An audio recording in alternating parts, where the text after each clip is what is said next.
Hello, everyone. Thanks for joining today's webinar on the upcoming 26th Conference of the Parties of the UN Framework Convention on Climate Change. I'm Chris Field, Director of the Stanford Woods Institute for the Environment, the organizer for today's event. The Woods Institute has been for nearly 20 years Stanford's marquee investment in advancing understanding and developing practical solutions to our era's pressing environmental problems.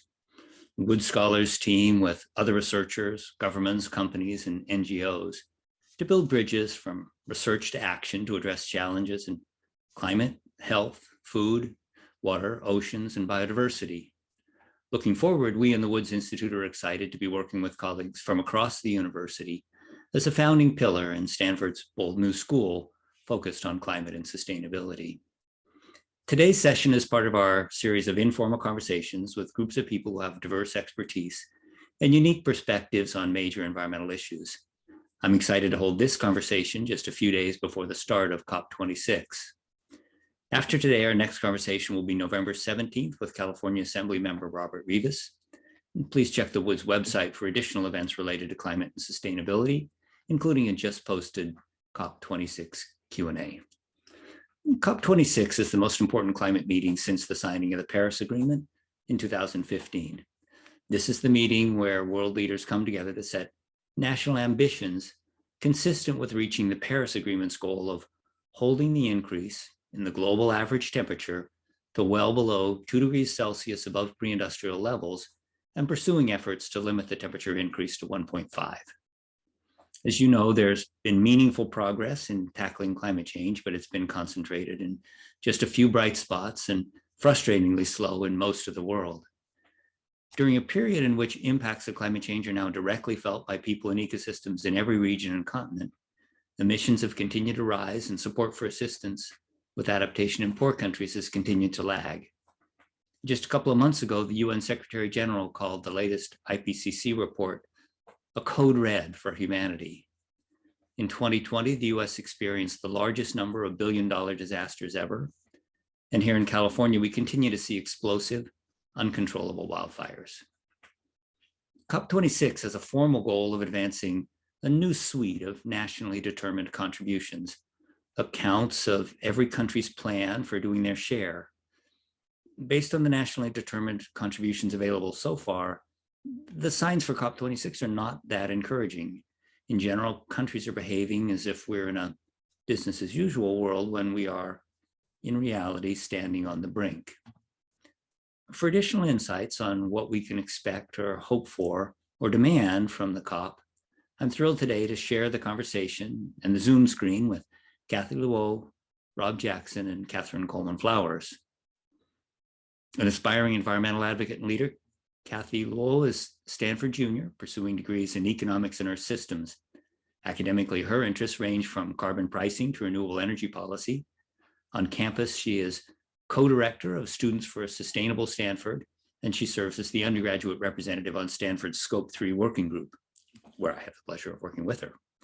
Kathy brings to everything she does a deep dedication to environmental justice, as well as optimism for an equitable, sustainable world. Rob Jackson is the Michelle and Kevin Douglas Provostial Professor and Senior Fellow at the Woods and Precourt Institutes. A scientist of truly unusual breadth, Rob has led efforts to understand forest and grassland ecosystem processes, the global carbon cycle, and GHG emissions from natural gas infrastructure. Rob's had a huge impact on awareness of greenhouse gas emissions through his role in chairing the Global Carbon Project. With ambitions of reaching audiences that extend well beyond the boundaries of science, Rob's published a popular press book about the environment, 2 books of children's poems, and numerous poems in literary journals. His photographs have appeared in many media outlets, including the New York Times, Science, Nature, and the National Geographic News. Catherine Coleman Flowers is founder of the Center for Rural Enterprise and Environmental Justice, which seeks the implementation of best practices to address the reduction of health and economic disparities, improve access to clean air, water, and soil in marginalized rural communities by catalyzing relevant research and amplifying the voices of community leaders. Catherine's journey is chronicled in her new book entitled Waste, One Woman's Fight Against America's Dirty Secret. Catherine's a 2020 MacArthur Fellow, a member of the board of directors of the Climate Reality Project, Vice Chair of the White House Environmental Justice Advisory Council, and co-chair of the American Academy of Arts and Science Commission on Accelerating Climate Change. The format for today's conversation is that I'll start with a few questions. After about 20 minutes, we'll get to the good part, questions from all of you in the audience. To get a question into the queue, type it at any point into the Q&A box using the Q&A button at the bottom of the screen. We'll get to as many as your questions as we can. And after the conversation, we'll draft answers to any unanswered questions and post them on the Woods website. Kathy, let me start with a question for you. What we're really talking about at COP26 is your generation's world. What's the most important thing that the COP negotiators need to hear from your generation? Thank you so much, Chris, for giving me the opportunity to speak today. From my perspective, I've lived through a global pandemic, and as we slowly recover, I've grown to realize that we are an interconnected and interdependent global community. We're not 200 separate countries. We've drawn those lines ourselves, and we need to act as urgently as possible. I believe the conversation has shifted away from not about whether or not climate change is happening, but on how we can most effectively address it. So my hope for COP26 is that countries will come together and believe in the science and work together to uphold their nationally determined contributions, and to do so in a systemic structure where we invest in infrastructure and renewable energy. Another really important aspect that I hope the leaders will take into account is an angle of justice and equity, because the most vulnerable countries will be the ones who have the least resources to adapt to climate change. And in the US, there are several issues related to environmental justice that I really hope to be addressed. So in all, I hope that the leaders today will recognize the need to act now and to do so in an equitable manner. Yeah, thank you for opening two really critically important threads. I want to pursue both of those, the thread of where we are in terms of emissions and reductions, and how to connect that with the broader environmental justice imperative. So Rob, let me turn to you for a picture of where things are with emissions and where they need to get as a consequence of the nationally determined contributions. Thanks, Chris, and thank you all for joining this webinar. Let me start very briefly with it's not a digression, but just a comment about methane, and then I'll turn to carbon dioxide. I think one thing that's really different about this COP is that methane is finally getting the attention that it deserves as a greenhouse gas that's far more potent than carbon dioxide. So John Kerry and the president will announce the new US-EU methane pledge to cut emissions 30% by 2030. Carbon dioxide remains the most important greenhouse gas, but methane is the biggest lever we have to slow warming over the next few decades. So I'm excited to see methane finally getting the attention it deserves. And we may pick up on that thread later in the webinar. For carbon dioxide, which is the most important greenhouse gas, it's troubling because it lasts so long in the atmosphere. So for CO2, the atmosphere is like a bathtub that drains really slowly. If the bathtub's full and flooding your bathroom, even a slow drip of water flows over the top onto your floor. So that's why we need to stabilize emissions, but especially to bring them down to zero, to turn off the spigot completely. So current fossil carbon emissions are about 36 billion tons a year. So the remaining carbon budget for a 50-50 chance to keep Earth temperature increases below 1.5 degrees are about 10 years of emissions at current rates. And for 2 degrees C, it's about 30 years of emissions at current rates. And that's, of course, against a backdrop of infrastructure that lasts for many decades, like power plants and vehicles. So that's why there's such a sense of urgency that we're kind of perilously close with the existing infrastructure we have to those thresholds. And I just want to second Kathy's comments, and I'm sure we'll hear from Catherine about the vulnerability of the poor, whether in poorer countries or poor people here. And they didn't cause this problem, and they can least afford to adapt to it. So when we come back later, I'd like to talk about some good things happening, because there are some really good things happening too. So I'll turn it over to someone else. Yeah, thank you, Robin, and thank you for pointing the transition in the direction of talking about these all-important justice issues. And And Catherine, I know you've been working really closely with the administration to develop an environmental justice agenda. I think in this COP, we're hearing more about environmental justice, and we're seeing environmental justice placed more centrally in the conversation than ever before. And I'm optimistic that that will bring new dimensions into the conversation. What's your sense of where we're headed and what we can hope to accomplish? Well, I think, well, first of all, thank you for inviting me to be part of this important discussion. As I can't speak, I have this preference, everything I say about the Weed Jack by saying I don't speak as an officially for the organization and for the advisory. The WEJAC is the White House Environmental Justice Advisory Council. Yes, but complicated acronym. Yeah, what I can say is that a number of members of the White House Environmental Justice Advisory Council will be in Glasgow. And I think that that's significant. I think it's also significant that as we deal with these issues around the world, that we do look at environmental justice and the roles that a lot of these, the countries that, like the US, have played in creating some of these issues that are occurring in communities and countries that are less resourced. So I would, I really hope that environmental justice continue to be front and center, but I have a lot of faith in former Secretary Kerry and what he's going to do. I was fortunate enough to be part of the Biden-Sanders Unity Task Force, where we crafted a lot of the policy that's now the policy of the administration. Also, the person that I work very closely with putting together EJ policy is also the person on the domestic side is Gina McCarthy, is doing a lot around climate change. And she is very, very keen on making sure that human health and also environmental justice are at the center of all of this. So I think that we're gonna see some great outcomes. And the fact that we're all hopeful and we're taking a chance during the pandemic and traveling to Glasgow. This will be my second time going to Scotland, like in 2 weeks, because I just came back from Ted's countdown to COP26.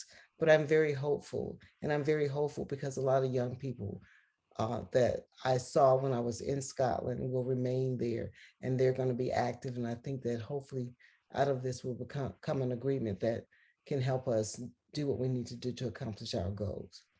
Catherine, can I follow up with a question about the way you think about the EJ issues playing out internationally and domestically? Because one of the things we tend to think about is that there are rich countries and poor countries, and the rich countries cause the problem and the poor countries are suffering from them. But in the rich countries, we have rich people and poor people for whom the issue is very much the same. And how do we avoid a situation in which we're basically ignoring the vulnerable people in our own country? Well, I think that we have people that are going to be there to make sure that that does not happen. We've just had a Goldman Prize winner who lives in Cancer Alley. So that gave her a lot of international attention to talk about what's happening there with the petrochemical plants and the impact it's not only having on the climate. I mean, Louisiana, as we see, they're losing so much land due to sea level rise. And at the same time, they're dealing with a lot of these catastrophic storms that are coming off the Gulf that's not only impacting the Deep South, but is impacting the entire eastern segment of the United States. So I think the way we're going to get to where we need to go is having those voices present. And there's been a concerted effort on the part of organizations, even the big environmental organizations that generally do not deal with EJ issues, to make sure that those voices are represented at COP26. I went to COP21 and there were voices there as well, but I don't think it's going to be on the same level that we're going to see, despite the fact that that is during a pandemic. And I believe that if it wasn't for the pandemic, we would have more people present. But I have to say as well that a lot of us are going because we need to be there for those poor countries and poor communities that can't show up and speak for themselves, so we can make sure that their interests are represented too. I think the centrality of environmental justice is so important. I do want to swing back in a couple minutes to the question of how the diverse voices make it into one of these complicated intergovernmental processes. I think people are often very unclear of what happens at the COP and what are the implications of different people talking. But I want to follow up on a comment that everybody's made so far with Kathy about the role of voices from youth. And I feel like one of the things that continues to be super frustrating about the whole agenda of climate change is that it's the people who won't be around who are typically the ones setting the agenda. And I feel like this open door that we need to have to perspectives from youth is only beginning to crack open, and you and student leaders from around the world are helping push a foot in there. But what more needs to be done in order to let the perspective of youth really inform this conversation? I think that a lot of times older generations will look to the youth to be the ones who will solve the problems that have been created. But I would encourage the current world leaders and anyone out there to look within themselves to find their own source of optimism and their own youth, to empower them to look beyond the status quo and what the systems that we've already built, because we, the next generation, are going to be facing the direct consequences of climate change. And we have a growing awareness of how all the systemic issues of poverty, racism, and climate change are interconnected. But we are the ones who need the support of older generations to confront these issues. So I would say to the older generations to listen and to be open to these new concepts, even if they are deconstructive of what we already know, because the future is going to look incredibly different, but we have the power to control and influence the world that we want to live in. Okay, well, let me turn to Rob for a question about one specific aspect of this. The US NDC is to decrease emissions by 50 to 52%. Tell us what that might look like in terms of changes to the way our economy works and looks, and you know, what's a US look like that's on a trajectory or reaches this 50 to 52% decrease? That's a great question. And some of that change is already underway. And the best example is the electricity sector, where we're seeing decarbonization happen through renewables like solar and wind. And that began partly because of stimulus funding from the last financial crisis we had in 2008, which really jump-started those industries to the point that they're now sort of levelized costs, where utilities are choosing renewables not just because they're cleaner, but because they're cheaper too. So we have to continue to fully decarbonize our electricity sector. And if we're building new natural gas plants, they need to be coupled with carbon capture and storage or something else. But I think to reach that really ambitious NDC, we've got to go to other sectors of the economy that are harder. Transportation is the best example. The US is somewhat unique in having our greenhouse gas emissions dominated by the transportation sector. We have a lot of cars, a lot of transport, a lot of roads. And so there are things happening with electric vehicles. Right now, those vehicles are expensive, relatively speaking. So we need incentives to bring those costs down. We need more charging stations. We need electric bikes and bike lanes and mass transit and issues like that. And finally, we've got to tackle even harder sectors of the economy, like industrial heating. Industries such as steel production contribute almost 1/10 of our emissions. And we don't yet have ways to fully decarbonize those. The first carbon-free primary steel production is just going online now in Scandinavia, in Sweden, and is starting to occur here in the United States. So we need to continue to get rid of carbon emissions from electricity. We need to decarbonize transport and also heavy industry too. And can you follow up quickly with your sense of what fraction of those technologies are really mature and right for deployment now, and where do we need more R&D, and what should the support for that R&D look like? In the electricity sector, the technologies are certainly here, but we do have things to work out in terms of grid stability through storage, for example, and issues like that. For transport, in principle, there are two sort of schools of thought for transport. One is to continue to electrify vehicles. The other is to bring hydrogen vehicles online. And I guess I personally think we're going to need hydrogen more for heavy industry like steel production than we will for transport.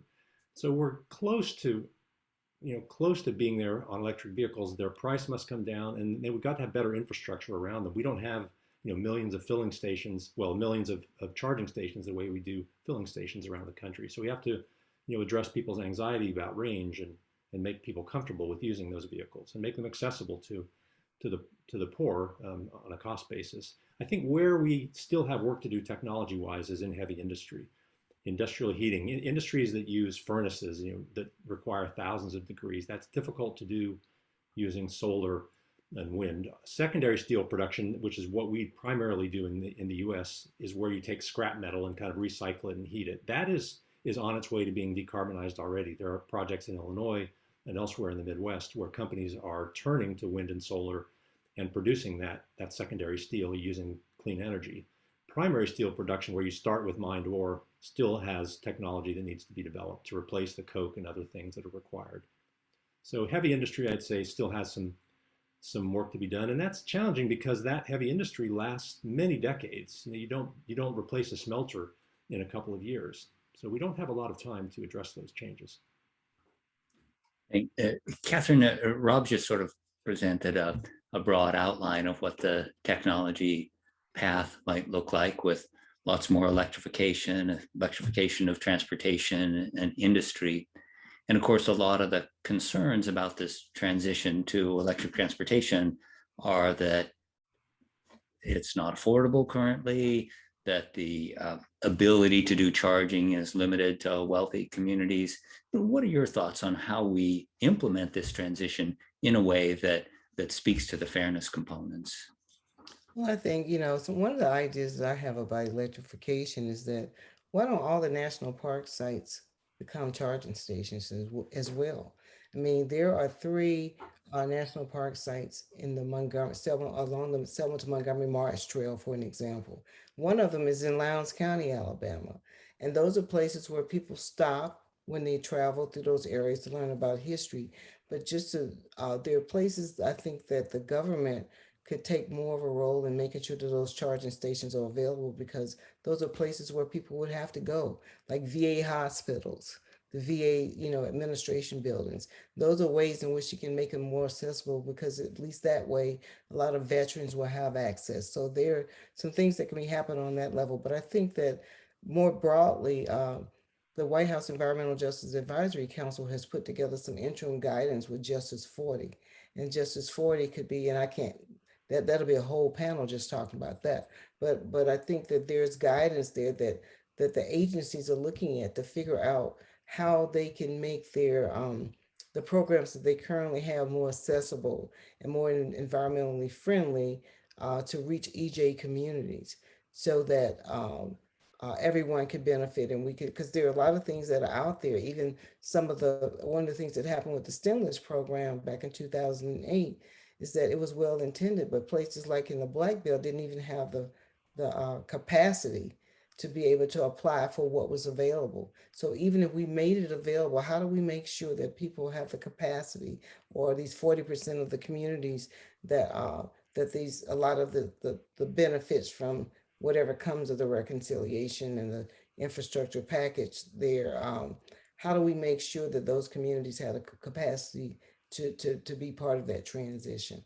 And I think that that's where we would all need help. And maybe one of the things that could happen is institutions like Stanford and others can go out in those communities and provide them with the help they need to be able to take advantage of what's going to be there.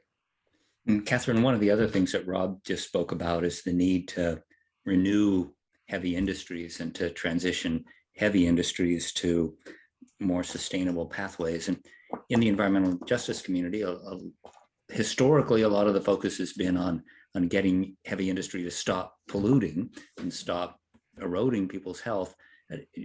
What do you think the prospects are for using this transition to sustainable manufacturing to address some of the other concerns that have historically impacted the role of heavy industry in the environmental justice context? Well, one of the things that's very concerning concerning to people in the environmental justice community is that if the focus is on carbon capture, it doesn't get those dirty plants out of their communities, and they're more heavily located in communities that are marginalized, and that's not going to change if that's what the focus is going to be. So that's one of the major concerns. And I was actually in a meeting recently where there was some discussion about the technologies that can be used, and everybody, I mean, from throughout the U.S., these EJ representatives they all expressed concern about that what does that mean for their communities? It only means that they'll still be in the Black communities and the brown communities and the poor communities, and they will be there worrying about, even if they had to bury some of that stuff, where are they going to bury it? It's generally not in my backyard, and it generally ends up in these communities, which is what makes them EJ communities. So I think there has to be balance in terms of where they're going to be located, and maybe the solution is to change them all together, where they will not be maybe if we'll have a different kind of manufacturing if the location of these manufacturers were evenly distributed and were put also in more affluent communities instead of just in the EJ communities. I do want to come back to the question of carbon capture and storage, because in many ways that's it's an important element of being able to make the kinds of emissions reductions that Rob's been talking about. And Kathy, let me ask you about a different aspect of the technology transition, and it's the creation of the new technologies that Rob argues we need for manufacturing and for energy storage. And when you talk to your colleagues, how do people think about being involved in the solutions? And in particular, are people enthusiastic about going into the technology R&D side as well as into the environmental justice side? There's kind of a tension because some people expect some magical technology to come along and be able to solve all of our problems. And some people, especially at Stanford, might look to machine learning or AI to somehow solve our problems. But I believe we really need to emphasize the changes in current policies and to ensure that we don't become too dependent on some sources like natural gas, and we continue to invest in R&D that pushes the frontier of technology towards hydrogen or battery storage so that our current energy systems become more efficient. But in terms of environmental justice, I really believe that we have to work directly with communities and not look down to them because of the systems that we have in place that have exacerbated the impacts of climate change. Because at the international scale, the countries that need to lead are the US and the UK, but they are also the ones who have extracted a lot of resources and imposed colonial practices within other countries. So we can't expect to funnel money into other countries and communities within our own states to solve the problems themselves. We have to listen to their needs and look beyond Western ideas of just solving issues through increased capitalism or technological development. Let me dig just a little deeper about what that means. When we think about these big emissions reductions, and when we think about allocating this tiny and rapidly shrinking remaining emissions budgets, there are kind of two ways we could think about doing it. We could think about doing it through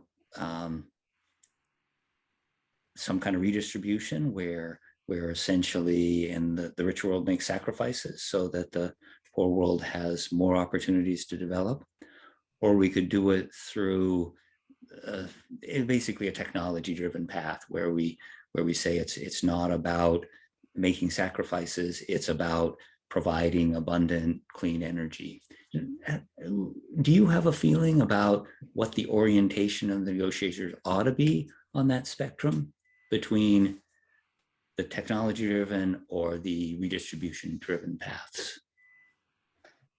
I would personally lean more towards the second path, where we facilitate developing nations to skip the transition between biomass and coal and industrial processes to straight towards cleaner renewable sources of energy, because the model of lending out money and expecting it to come back has not worked in the past. So we have to ensure that these developing countries can become independent and sustainable on their own and not too dependent on industrialized nations. That's terrific. Thank you. I want to transition to questions from the audience in just a couple of minutes. If you haven't typed your question into the Q&A box, please do it now. And I want to close out this round with just a couple of questions about especially the US and international commitments to adaptation assistance. As you know, the Biden administration has committed $11.4 billion to assistance with international adaptation. Catherine, do you want to comment on how much that moves the needle in climate progress? I think that anything that we do at this time is a drop in the bucket and the beginning of a down payment on getting to a clean energy future and a carbon-free future. So, but I do applaud what this administration has done, because it has done more than any other administration up to this point. But it's just the beginning, because from where I sit, I used to think I was more concerned about my grandson and what he would have to deal with as it relates to climate change. But we're even seeing the results of climate change and what is happening right now here in this part of the country with storms. I mean, I was awakened early this morning because I thought a tornado was nearby. That's what it sounded like. And when these tornadoes hit these areas, they actually scrape the ground literally. And we also have, these whenever we have these weather events, we're having floods. About a week ago, there was a flood, a flash flood that is happening in places that, I mean, we're hearing historic floods so often. Now they're not historic anymore. And there were people whose lives were lost because it's flooding in places where it's never flooded before. And likewise, what is happening with the wildfires there. But we're seeing these same things happen over and over and over again. So I'm very concerned that it's just the beginning, and there's a lot more to be done. There are two quick things I want to say. Is one, I think a point was made about the people that are least impacted.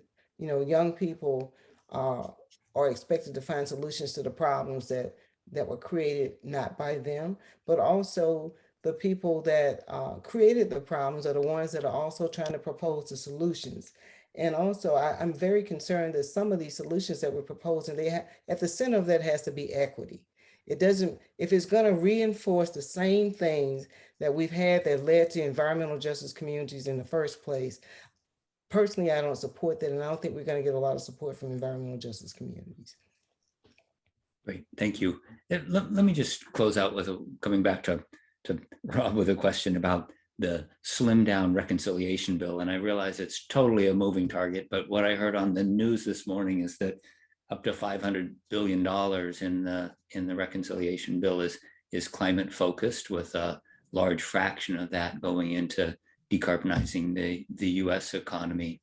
Do you feel like that's the kind of stimulus we need? Is it a sufficient package, or is it really more of a down payment? It's definitely more down payment. I think I have to have several lenses I view this through. I'm as a voter, I'm a socially liberal and a fiscal conservative. So the notion of just sort of spending trillions of dollars willy-nilly is always difficult for me. But in terms of climate, we have spent around the world $15 to $20 trillion on stimulus funding. And unlike in 2008, most of that here in the United States and globally so far has gone to sort of brown or existing infrastructure, the kinds of industries Catherine was talking about. So I hope that we will invest the stimulus funding going forward, that more of it will go to cleaner technologies.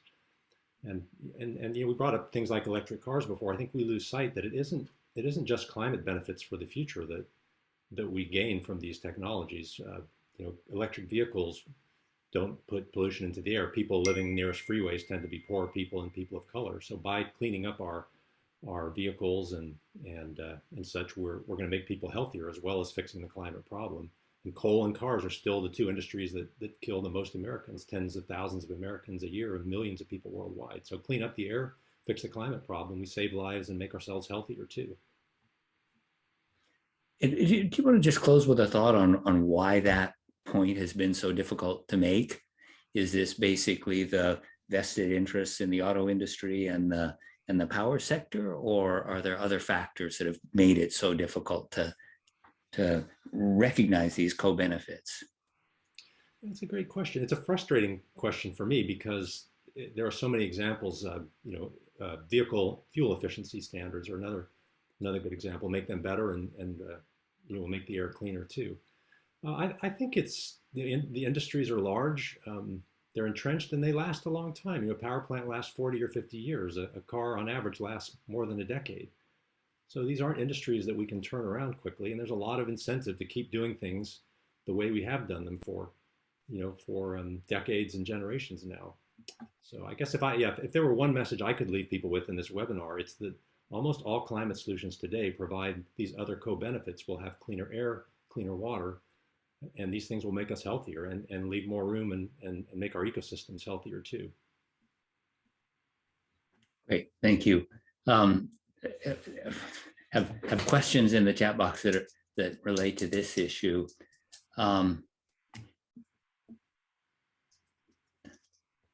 Here's a question from Arlene Sherritt. What about decommissioning gas refineries in California and Washington? Is it a feasible way to reduce methane going into the air as we increase clean energy sources?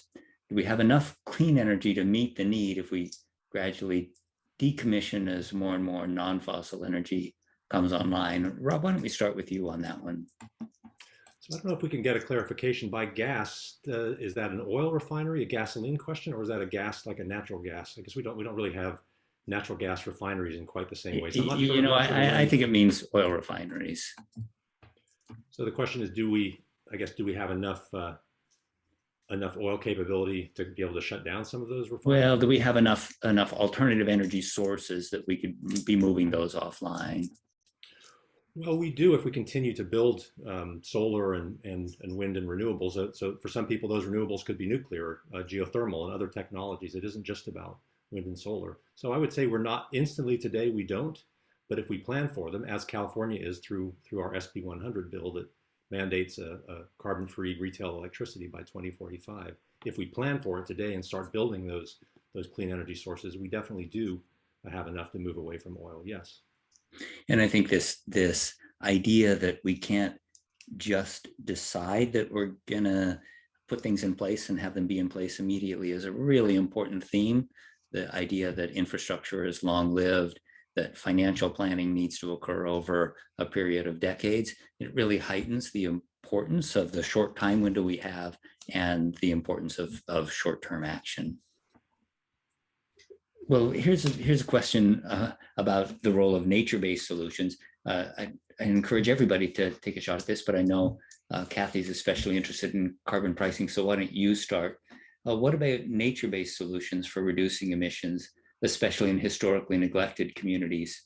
Just released study from UC Davis on methane reductions in dairy cattle due to seaweed additive to their diet, which could have win-win for rural areas and creating jobs in aquaculture. Is the question about what role nature-based solutions should play?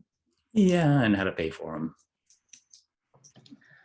I'm not sure how to pay for them. I'm a broke student, but I think that we need a broad range of solutions, not just market-based ones, or technology-driven ones, but we need to look to our roots and to look beyond just advancement, because at the end of the day, we are saving ourselves as much as we're saving nature. So we have to elevate the voices of the stewards of the planet who have been working on creating a more circular approach to our economy and our global systems.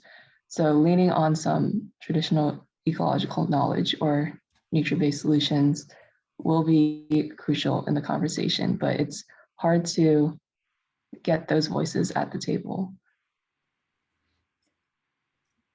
Catherine, do you want to comment on nature-based solutions from the perspective of the environmental justice community? Well, I think, at least my Indigenous brothers and sisters have been stewards of the planet for a very long time. And again, I agree with Kathy that they need to be seated at the table. I think that oftentimes when we talk about solutions, we often, we turn to the academic community only, but there are also voices in the community that have solutions that we may have not even thought about. From the perspectives that we generally look at. And I think it's very important to have them seated at the table. But I'm very interested in nature-based solutions. I'm very interested in the role that soil can play. And I think that if we, when I look at, recently when I was in Edinburgh and I saw some of the things that they did, my issue is wastewater and how we treat wastewater. We don't talk about that. We just assume that that's a problem that's solved. But I was able to talk to people there that have some solutions that they've been working on for, for over 1,000 years. But yet we feel that we didn't create it, then it's not relevant. And that's why it's very important that we have people seated at the table that are out there in the communities experiencing these approaches because they've had no choice but to use those kinds of approaches to find solutions to deal with all of these issues as it relates to climate change. We have a bunch of questions in the Q&A about countries to watch. Here's one from Max Kessler. Which countries are you going to pay special attention to during the COP? And what particular commitments from them could largely determine whether the COP's a success? And Catherine, what's that look like from your perspective? Well, from my perspective, of course, I'm going to be watching the United States because I think I can have some impact on what happens here. But I'm also looking at the UK. I'm going to be looking at India. I'm going to look at China and see, I don't know enough about Russia to see what kind of, role that they would be playing, but I have been engaged through some of my work with the Aspen Institute with India. And I know that India is a major player. So I'll be looking to see what they're doing and of course what China is doing. Kathy, what do you think about which countries to watch? And which countries do you have the highest expectations for? I am paying special attention to Russia and China, who will not be there because China especially is undergoing a major phase in economic development and are doing their own independent research and policies to mitigate climate effects because China is going to be a major global player and our relationship with China between the US will be a really critical relationship because we have the greatest historical emissions, but China is rapidly reaching, I think they've surpassed us, but the balance between these two is going to be a very important to how the future will look. And I'm worried that we'll be in a prisoner's dilemma situation where one side is willing to act more than the other and we'll both end up losing. But I do have high hopes that the United States will pick up and try to forge some of the conversations around environmental justice. I think China and Russia will have delegations at the COP. It's just that Xi Jinping and Vladimir Putin have not indicated that they'll participate, which I think is an important statement about the priority that they place on these issues. Rob, your thoughts on which countries make the most difference for this? Which ones are you watching specifically, especially in the context of this sort of mutual building of ambition that's so important for everyone? I think I'm obviously very interested in what the United States does. It starts here, and we've had a change in administration. This is the new administration's first COP, So I'm particularly interested in what we do. I mentioned the new methane pledge, but there's a lot more that we need. I'm also especially interested in global finances. Somebody earlier mentioned the $11 billion that the current administration pledged. Britain put up 10 billion, but the ambition is for $100 billion of transfer to help countries like India. India is a country that I watch very closely. Their emissions are rising quickly, but they also have hundreds of millions of people without electricity, where energy poverty is still an issue for them. And India's per capita emissions are still like 1/8 of ours in the United States. So even though their emissions are rising rapidly, they're still far, far below ours in terms of what we consume per person. And of course, I have to watch China closely, even though their upper echelon of government won't be there. They announced pre-COP that they wouldn't finance new coal plants around the world as part of their Belt and Road Initiative. I think that's important. We're seeing, I guess the biggest trend in China is a large uptick in coal use again, which is something of a surprise over the last couple of years, and that's troubling to me. I don't usually editorialize in these webinars, but I'm especially interested in the role of US leadership and the importance of a dynamic where countries stimulate other countries to raise their ambitions. I think that was key to the structure of the original Paris Agreement. And I think that the US inconsistency in climate has actually been very destructive to moving that forward. And one of the things that I'm optimistic about is that I hope we can shift into a context where much of the competition between countries is competition about who can be the most proactive, the most thoughtful and successful in tackling climate change. I want to have one chance for a question that's on the slightly less optimistic side. This one's from Paul Ferromo, and it says, what happens if and when COP26 does not yield monumental progress, like a new Paris Agreement? Is there a foreseeable sunset on this 2 steps forward, 1 step back governance approach, or is this the only way forward? Catherine, what do you think about that one? Well, history has taught me that even despite, if what our expectations are not met, I think that that's not going to stop the progress that we're going to make, because we have no choice. We just have to keep pushing. And I saw a few weeks ago what happened at the TED event.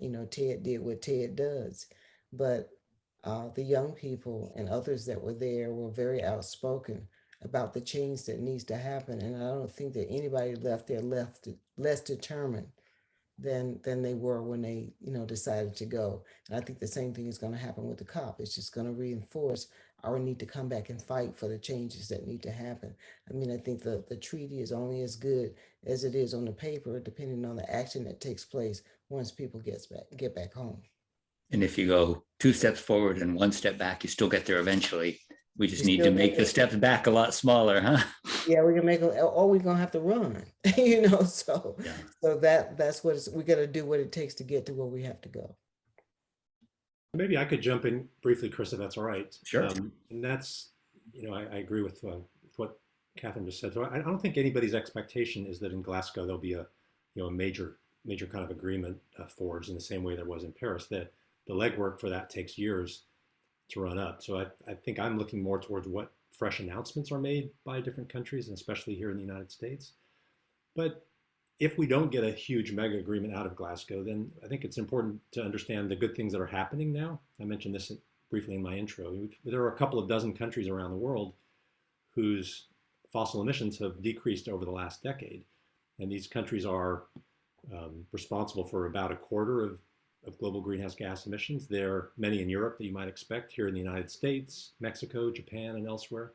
So I think it's important for us not to lose sight of the good things that are happening today. They're not big enough, they're not enough, but they are occurring. Change is happening. We just need to find ways to speed that up. Yeah, extremely good point. And let me follow that up with a question from Ambuj Mishra, who's joining today from India. And I'll ask this question of Kathy. It's a little bit long, so apologies for having to read the whole thing.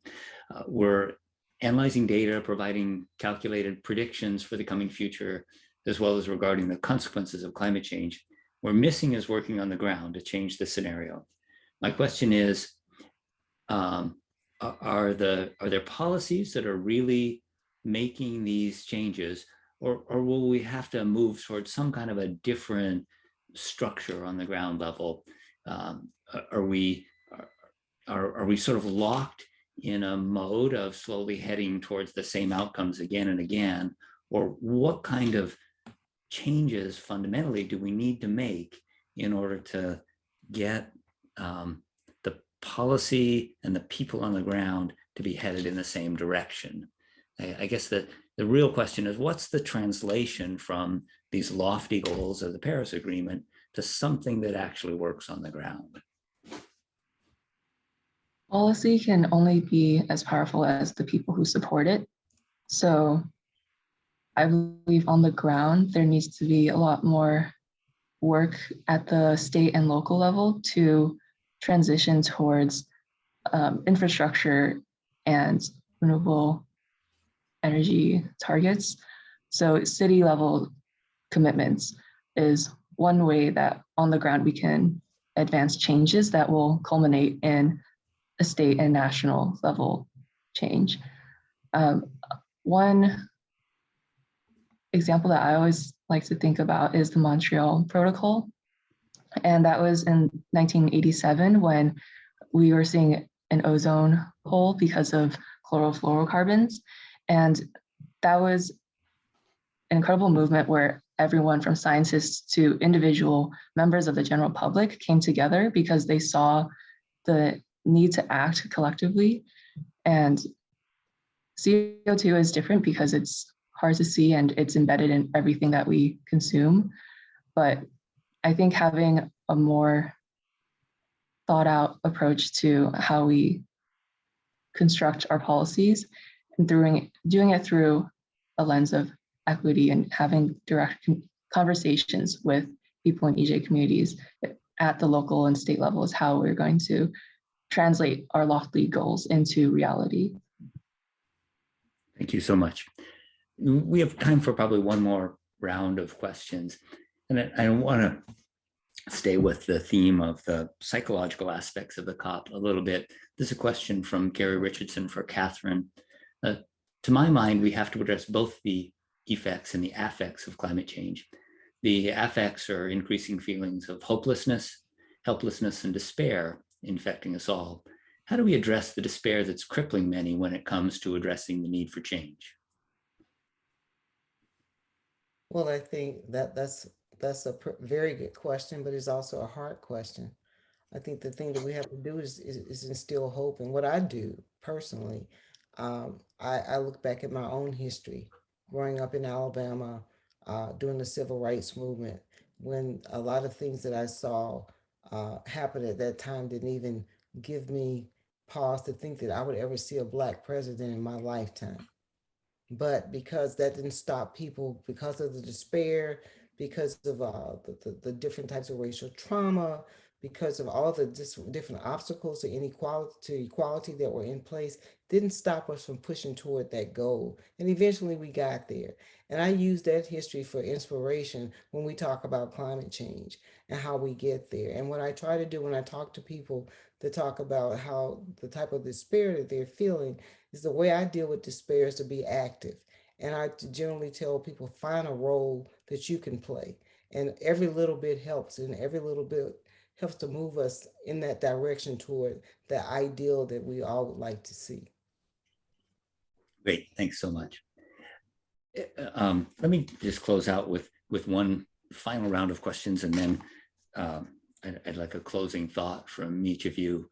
Here's a question from Felicia Marcus for Rob. The focus on the main stage of COPs has historically been mitigation and fossil fuel reduction in particular. In Madrid, we saw an elevation of water on the side events, but not on the main stage. In Glasgow, and over the past 2 years, we're seeing an elevation of water, nature-based solution, adaptation as key problems and opportunities. Do you think they're really going to have their appropriate role in the conversation at this point? Or are we still seeing an inappropriate emphasis on the decarbonization side?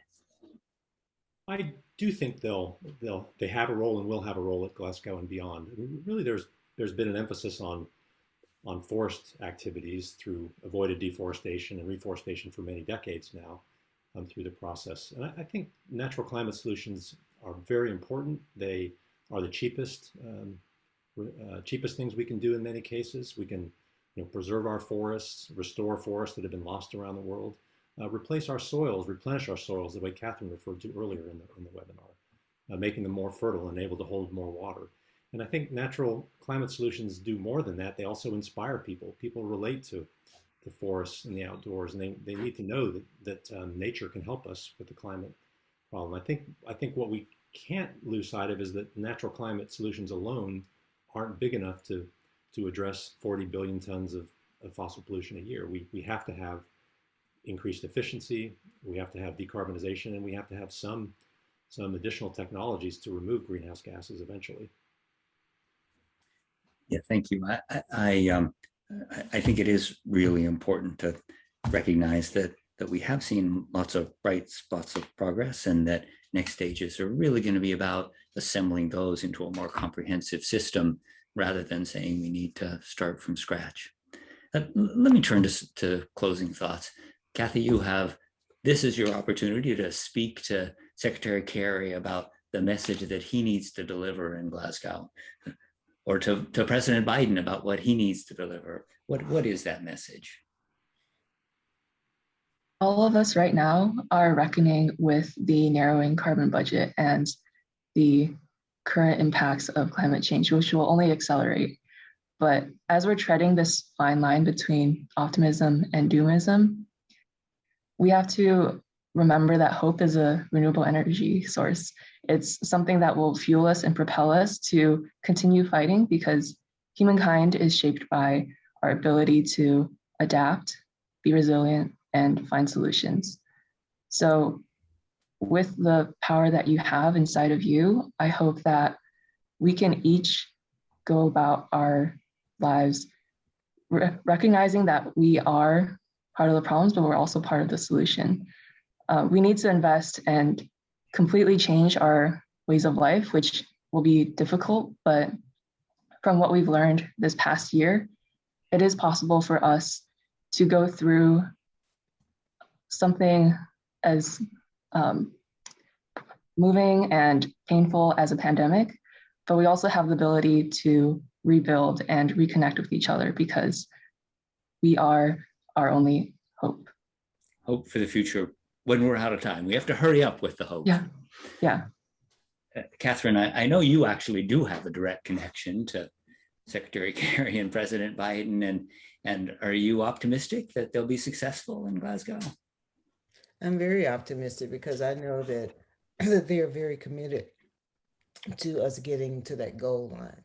So yes, I'm very optimistic, and I believe that they're going to be, because of their commitment, they're going to push the envelope. And but I think that we also have a role to be able to fight on the ground, and fight in these small communities, fight in these towns, fight in these states, because there will be obstacles just like there was to COVID. My governor just issued an executive order not dealing with any mandates related to vaccines in the state, just around the time that vaccines are going to come out where children can get them. And this is really crazy in a place where we're dealing with COVID, but I see the same attitude around climate change. But it's going to be up to us to keep pushing to get to where we need to go. And I'm very optimistic about what this administration is going to do, and I stand ready to support them. So Rob, as the guardian of the quantitative aspects of the carbon budgets, do you think that things are lined up for real progress in Glasgow? I hope so, certainly. It's one thing that it has become clear over the past few months is that we can't rely on COVID-19 to fix the climate problem. Global emissions are coming back, and just as they have done after every other crisis. Maybe if I could take a diversion and think about, if I were to talk to President Kerry and the president, I would not to be naive, but I would love to see us get back to a point where the environment is a bipartisan issue. I remind students in class that most of the major pieces of environmental legislation in the U.S. have been signed by Republican presidents. So the current stagnation is not normal for this country. So I would love to see us kind of build those bridges across the aisle. I know that's difficult, but one way to do that, I hope, is through different language. It is about the climate problem, but we created far more jobs in renewable energy than we've lost in the coal industry. We're saving lives by making our energy cleaner. So I hope that by changing the language, we can also reach across the aisle better. It's as much about people as it is about technology. It's more about people than about technology. Okay, I stand corrected. We're out of time. Thank you so much for a really wonderful conversation. Thank you, Kathy Wold, Rob Jackson, and Catherine Coleman Flowers. Thanks to everybody in the audience. And thanks to our crack technical team with Evan Schwartz, Molly Field, Athena Serapio. I look forward to seeing you soon. And I join everyone in best wishes for success at COP26. Thanks again. Thank you. Thank you. Thank you.